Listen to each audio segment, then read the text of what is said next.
అదే నాకు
నర్రవాడ క్షేత్రంలో వెలిసి ఉన్నటువంటి శ్రీ వెంగమాంబ అమ్మవారి బ్రహ్మోత్సవాలు ఈ రోజుతో మొదలయ్యాయి.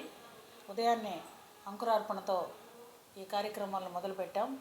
చిన్నారుల నృత్యాలతో శాస్త్రీయ సంగీతంతో ఈ కార్యక్రమాన్ని మొదలుపెట్టడం జరిగింది. ఈరోజు సాయంత్రం అమ్మవారికి పసుపులు దంచడంతో మొదటి రోజు ప్రారంభమవుతుంది. అలాగే ఈ 2-3 రోజుల్లో అమ్మవారికి భక్తులు వరపడడం జరుగుతుంది.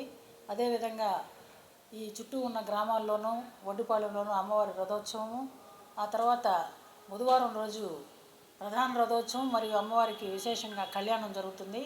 అటు పిమ్మట గురువారం నాడు ఎడ్ల ప్రదర్శన, అమ్మవారికి ప్రీతికరమైనటువంటి పొంగళ్ళు పొంగించి అమ్మవారికి భక్తులు సమర్పించడం జరుగుతుంది.